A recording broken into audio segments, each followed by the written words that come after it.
Good morning, everyone. This is James calling. In the next few videos, I'm going to systematically compare the democratic system in the United States and the democratic system in China. Don't get me wrong. First, we must understand the world has got around about 200 different countries, even more nations. Through the human history, different parts of the world develop in a different way because their environment is different. That including the geographic environment, the political environment, and economic environment. Everything's different. So different regions and different nations is following their own path. There are some general traits like the feudalism replaced the slavery system. Capitalist system replaced the feudalism system. The socialist system replacing the capitalist system, so on and so forth. So in these modern times, the general traits of political system is democracy. But what is democracy? In general terms, it means the majority rules. That's democracy. But how to do it? How to manage this so-called the majority rules? Different nations, even different continents, have their own different opinions. Americans has their own unique one person, one vote, and winner takes all electoral democratic system or democracy. But in Great Britain, it's different. In France, also different. In Germany, it's different. So even within the Western world, different nations, different countries have different way to manage the so-called majority rules. So American democracy is not universal value. The ideas of democracy is not the copyright or the patent for the Americans. China has her own ways of managing the so-called democracy. But because this is such a huge topic, has got so many aspects, if you want to in-depth discussing about those topics, probably it takes ages. Not one video, not two videos, maybe tens, 20s, many videos. But I will just structurally, step by step, to explain to my audience about the difference of the Chinese democratic system and the American democratic system. And I'll tell you, from my own opinion, which one is better.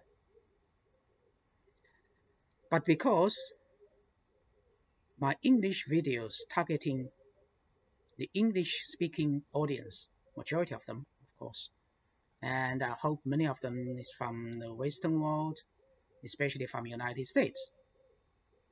So even though that I'm comparing two systems, but I'll talk more about the Chinese systems and less about American systems, because you guys know better of your own systems than a foreigner like mine, even though I study American history, I study Western philosophy, and I living abroad. But still, who knows better of your shoes than your own feet? That's the argument. But I'll be honestly talking about explaining to you guys about the Chinese political system so that you can compare by yourself which one would be better to manage a nation. So now let's start. First, I'll start off with the Chinese political system of democracy. We all know historically, in the past 200 years, China has experienced over 100 years of humiliation in the hands of the Western powers. But we don't blame on the Western powers because that's just the nature of the human development. If you are weak, no matter who you are, you will be taken advantage of by the others, no matter they come from West or come from the East. So the Chinese feudalism was at its last leg in the last few days of the Qing dynasty. That's round about the end of 19th centuries and early 20th centuries. So through the historic struggle, finally, the Chinese Communist Party came to power and established People's Republic of China in 1949, 1st of October. But even before the official announcement by Chairman Mao that Chinese people have stood up when he made this claim on top of the Tiananmen Square of the Tiananmen, how to say, the fortress or Chenlou, whatever the English is. 1 month before that, the Chinese that have the how to say, there's one meeting. It's called National People's Political Consultative Conference. That's happened 1 month before that. They have decided upon the constitution for the newly established People's Republic of China. In that constitution, it clearly states all the powers of the People's Republic of China belongs to the people. The institution that people runs this country or apply its power is through the National People's Congress. And National People's Congress have different levels. The national levels, the provincial levels, the county levels, even in the cities. So, which established the managerial system of the new China is through the People's Congress. It's almost like a pyramid. So People's Congress is the center of the political power of New China. Every members, deputies or representatives, whatever you call it, of that People's Congress has a term of 5 years. Individually, I'm talking about. And each year, there will be a People's Congress meeting. to decide the issues of the nation. And normally, they happened in the first seasons of each year. And it's the NPC, that is National People's Congress, that's a short form. The NPC Standing Committee will hold that meeting. So now let me start from the very first explanation of how the members or the deputies or the representatives that's in that People's Congress, how they are elected or how they are selected. Because there's a pyramid of People's Congress in China. So underneath of this, in the Chinese governmental department, there's one special department. It's called organizational department of different levels of the officialdom in China. For instance, the county government, the city government, the provincial government, the national government. So in each of the governments, there's one department is called organizational department. And my dad used to be, when he was still alive, used to be a chief to one of the provincial organizational department. He was in charge of that department, and that department was tasked to choose the cadres and to promote the cadres to different levels of positions. So when you want to be a deputy in the People's Congress or representatives in the People's Congress, you have to go through all different levels of selection. Normally, it is based on the merit, based on our experiences. Let's take the example of President Xi, who is today the top leaders in China. And he has typically gone through the whole election and selection and election procedures, finally reached the top position in China. When he was young, say about 20s, even younger, he was working as a normal farmer, as a normal peasant in a remote villages, in one of the remote villages, poor villages in the center of China. He worked in there for many years as a normal peasant, but of course he was more educated than the ordinary villagers, and he was tasked to be a local leader, a village leader actually, to take care of everyday jobs, like planting the seeds, doing the harvest, and try to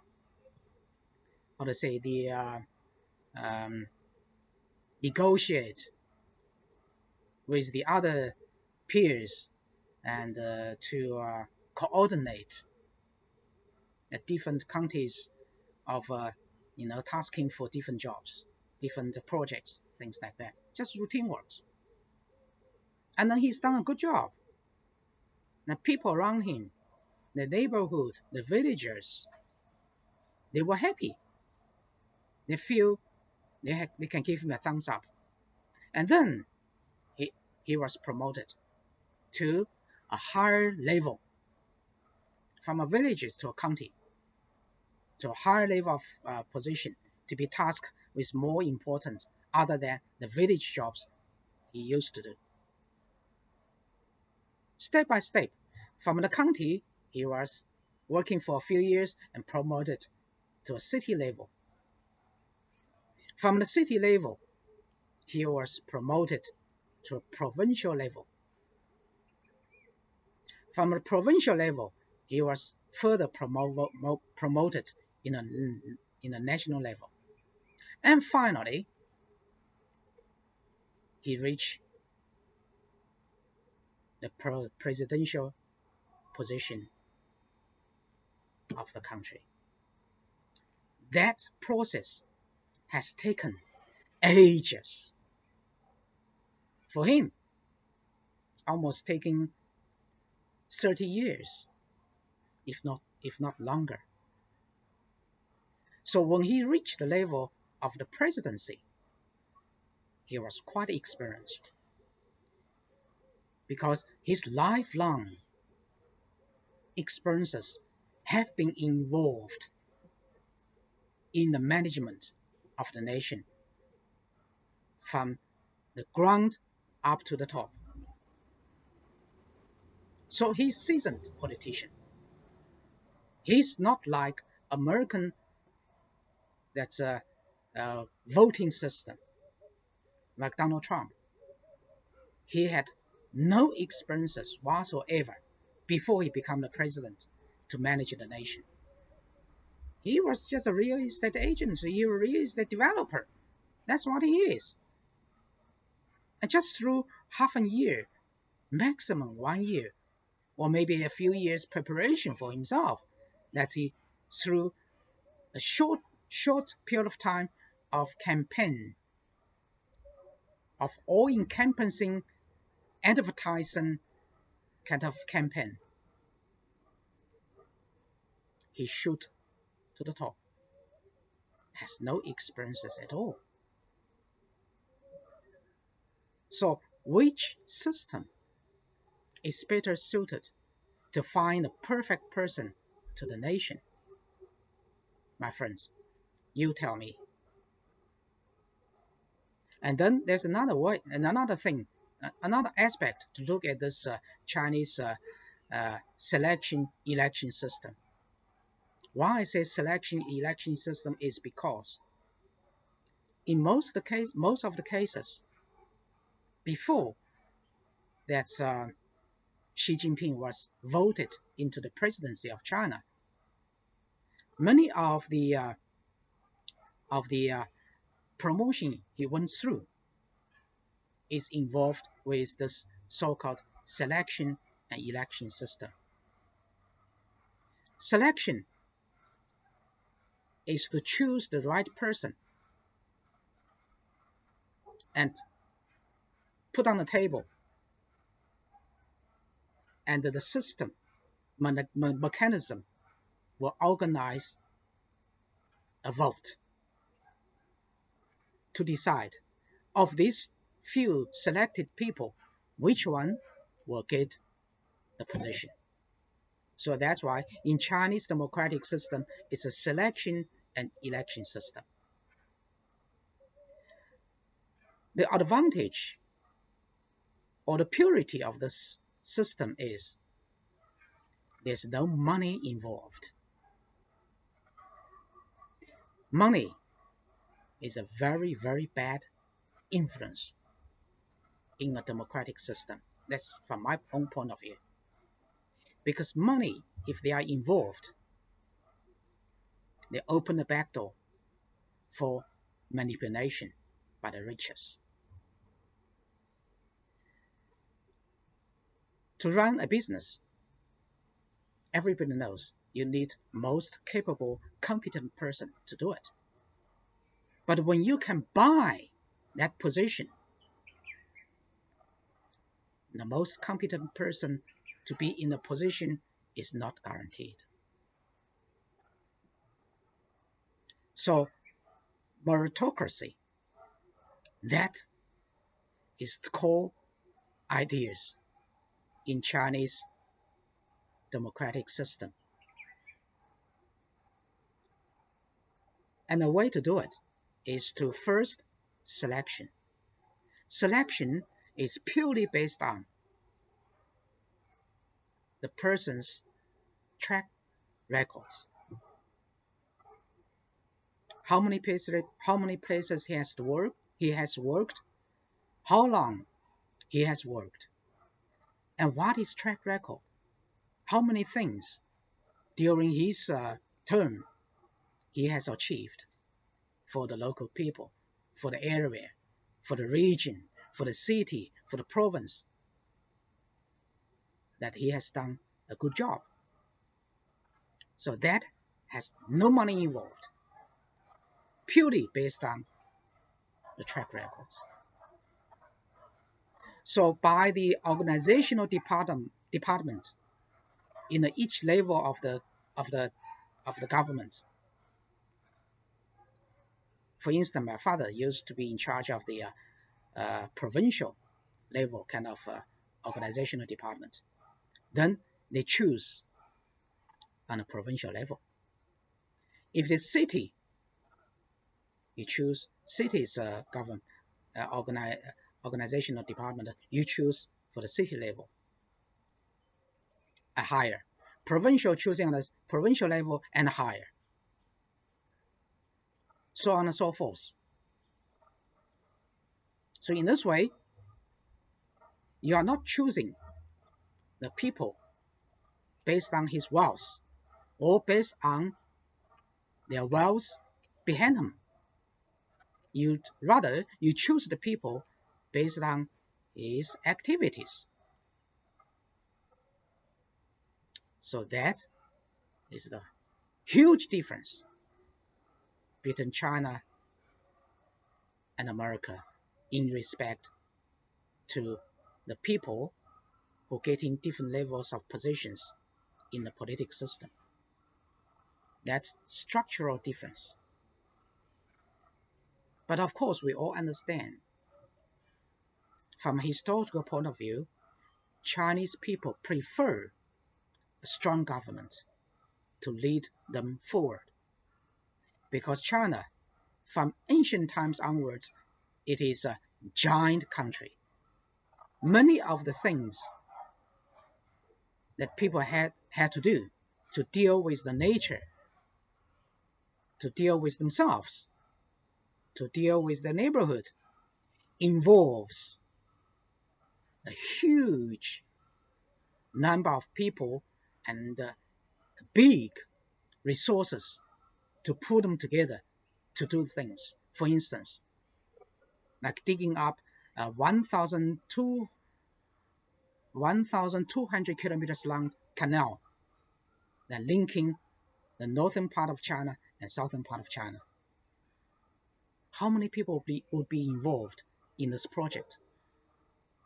If there's not a very powerful, efficient governmental structure there, you couldn't finish this job. And we all know they are almost over, say, 7,000 miles long, if not longer, of the Great Wall of China. How can you imagine this kind of project can be achieved, can be finished, if there's not a centralized power to manage the whole project? It's not possible. But United States was a totally different story. People prefer small government because the way Americans came together initially was 13 different small states. They came together, decided to form a United States. So the way they establish themselves is not based upon the unity. It's based upon to guarantee the power sharing system that would not jeopardize the individual state that who would like to, give up a part of their state authorities to the federal government. So the power constraint and power sharing, the power constraint to the federal leaders, the federal government, and power sharing between the states become the essence of American political system. So a small government is preferred theoretically on the minds of the American people. But China, on the other hand, the big government, all-encompassing government, is preferred by the Chinese people and has been proven very effective to run China all throughout the written history of China for 2,500 years, even 3,000 years. So that is the major difference between two democratic systems, between the United States and China. And today, I will stop here because of the time. Tomorrow, I'll continue on a higher level or deeper level of discussion between the two systems. I'll see you guys next video. Thanks for listening.